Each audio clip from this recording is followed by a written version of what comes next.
কি হলো বাপ? শুধু টাকা, ছেলেও কামায়, মেয়েও কামায়, স্বামীও কামায়, স্ত্রীও কামায়, রোজগারি করছে। এত উপার্জন, এত জনে মিলে কামায় রোজগারি, মাগার কিস্তি শেষ হয় না। কি শেষ হয় না? শেষ হবে না। নাফরমান, হারামখোর, তোর কিস্তি জীবনে শেষ হবে না, মনে রাখিস। অবৈধ উপার্জনকারী, তোর অভাব যাবে না, তোর কলিজায় কোনোদিন তৃপ্তি আসবে না। আমাদের মসজিদের 5,000 টাকার ইমাম, তার কিস্তি লাগে না, আর সে তার বিবি বাচ্চা নিয়ে রাস্তায়ও থাকে না, রাস্তায়ও থাকে না। 5,000 টাকার মসজিদের ইমাম সাহেবের বেতন নিয়েই মালিকের 30 দিনের 1 মাস ইজ্জতের সাথে, পর্দার সাথে, হালালের মাধ্যমে তার জিন্দেগি কাটায়া দেয়। এক ওয়াক্ত নামাজও ছোটে না।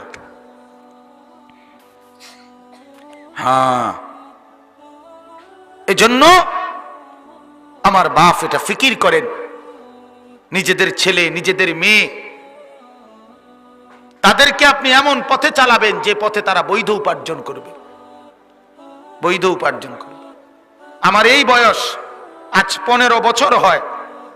15 বছর আমার আল্লাহ পাকের শুকর, মালিকের দয়ায়, আল্লাহর কথা, এই ওয়াজ মাহফিলে কিছু বলার তৌফিক আল্লাহ দিয়েছেন। আজ 15 বছর চলে।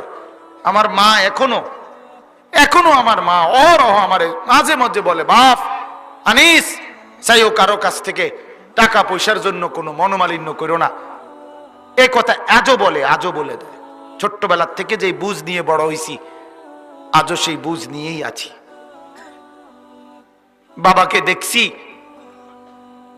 বাবাকে দেখছি অভাবের সংসারে।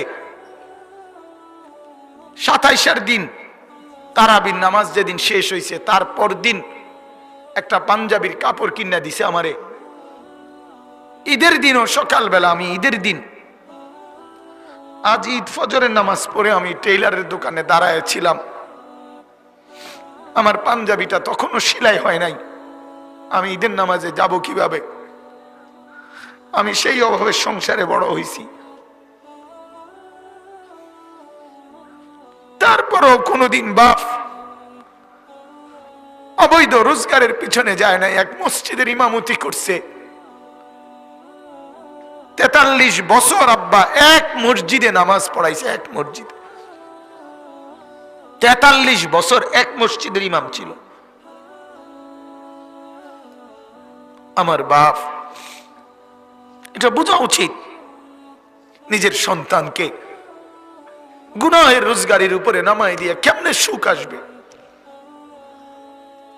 নিজের ঘরে হারামের, সুদের টাকা, ঘুষের টাকা, চুরি টাকা, ডাকাতির টাকা, ওজনে কম দিয়ে ঠকবাজি করে, প্রতারণা করে, মিথ্যা বলে, ধোঁকাবাজি করে, নেশার সামানা বিক্রি করে, মদের উপকরণ বিক্রি করে, জুয়ার সামগ্রী বিক্রি করে, মানুষকে ঠকাইয়া, প্রতারণা করে, মিথ্যা বলে যে টাকা আপনি ঘরে আনলেন, আপনি অনেক মানুষকে কষ্ট দিয়ে আপনার ঘরে সুখ আসবে কেমনে